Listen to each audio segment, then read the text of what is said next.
Okay, so we would want to think about what we have been saying over the last 5 weeks, and of course before that. And this morning, Dr. Tony Leiber's presentation helps to reinforce some of the very things we were talking about.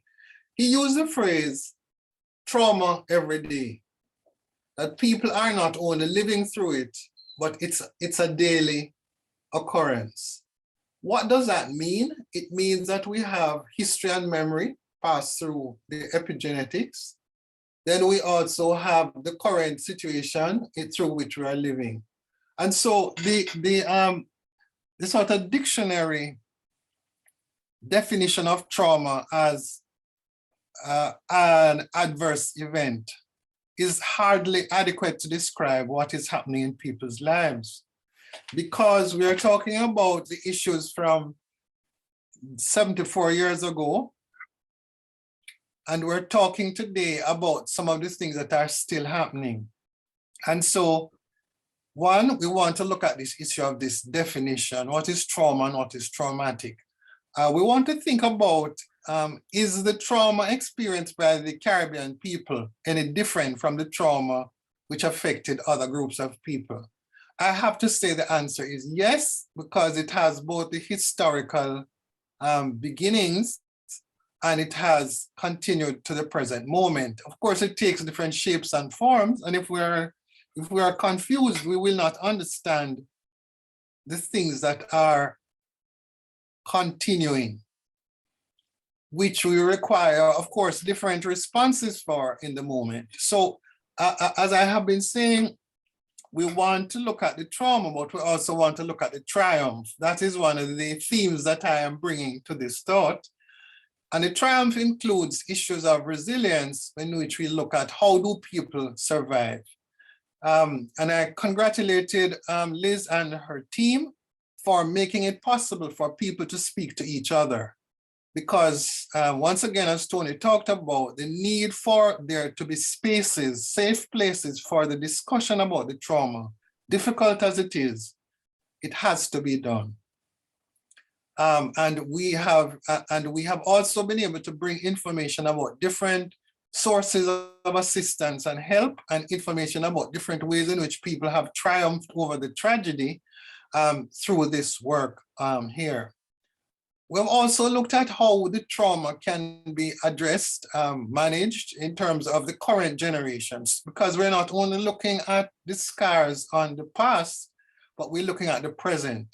And we have recognized that the grandchildren and great-grandchildren of the original people from 74 years ago, that they're still experiencing many of the things we know about: high rates of exclusion from school, levels of being in care, levels of unemployment. And of course, we have seen with COVID, more of the, the removal of some of the structures which provided support in terms of health and social care, which have had disastrous effects. One of the biggest areas of trauma then is not only the experience of the people in the past, but what is happening in the present. And we've had a lot of discussions about dealing with the structures, the Home Office, what 10 years ago, of course, talked about the government policy of creating a hostile environment. No, it is amazing to think that that the environment was less hostile before, because it seems to have been a history of hostility. And the entire business about dealing with the Home Office, the way in which the parliamentarians need to be supportive, the way in which the laws have been designed and implemented to ensure that as few people as possible receive compensation, the complicated bureaucratic structure, and things like the issue of language, in which there is a clear discussion that says, I don't understand what you're saying. You're not speaking English. You're speaking something else. And therefore, when you speak that other language, I can't understand you. Profoundly then, our ability to communicate with each other is critical. to explain what are some of the things that have happened. We have recognized that the health service can be both a source of healing as well as almost like destruction. And two of our panel members here are people who have worked as nurses.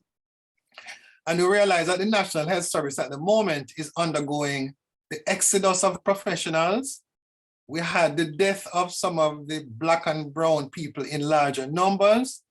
We realize that the policies that we have had, which Mrs. Thatcher and Mr. Reagan developed with the help of their economists, in which we were able to conclude that there's nothing like, there's no more community, and in which each man or woman for him or herself. In fact, the efforts to destroy the community have made things a lot worse. And so this kind of neoliberal economic policies and psychological policies, which result in us further impoverishing these sectors. So education has suffered, social care has suffered, and health has suffered. And these are not the purview of the private sector. But then that is a much larger issue because it also impacts on poor people in Britain, both Black and white. So the trauma then, it continues because of government policies, but it also continues because of a way in which we are able to erase knowledge and memory of people's current experience, where it's almost as though, you know, this thing happened 74 years ago and everything is fine, everybody's hunky-dory. It's not. So the trauma then, so for the remaining period, I want to talk about how do we address the trauma. Clearly, one way is to create safe places for speaking.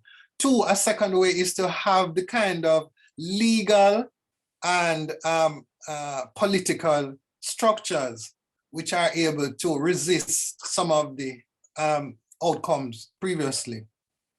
So whenever there is a victory where somebody has had a fair settlement, it needs to be announced in the public domain. Also, it is about looking at all of the media in which, whether we're writing books or films, or there's music or poetry or whatever, that people use the performing arts as a way of healing themselves. And I think the work of Yassus and many people, Benjamin Zephaniah and Linton Kwesi Johnson and various writers and Beryl Gilroy, blah, blah, blah, are ways in which we share this information and say, guess what? We have done something about the situation. We are not powerless. The trauma then is, how do we affect the health and social care? Do we have enough people who are trained? How do we deal with the police, who represent a critical part of either making or breaking the situation? And most importantly, how do we deal with the Home Office? We've had some discussions about how we can retrain the people who work in the Home Office. And we have recognized that part of it, it may be generational, that some people say they knew nothing about this situation, and they didn't even know some of these people existed. Like, oh, surprise! This is a big surprise, is it? No, it's not. However, it's our job collectively to see how we can find ways of getting the information out. And perhaps finally, it is going to be the issue of how do we manage the future? How are we going to make the children of both? Well, here's an interesting thing. Many of the new generation of Black British people are also people of mixed heritage. And they and both sides of their heritage need to be informed to reduce this trauma, because by providing information, we're able to make sure and make clear that this challenge and this problem has to deal with people's human rights, justice, and these kinds of things. I hope I have been able to summarize this, Simon, in the time you have provided for me. Thank you very much indeed, Hilary. That was really, really good. Thank you. Thanks very much. Excellent. Okay, Yes. we'll ask Simon to finish that recording now.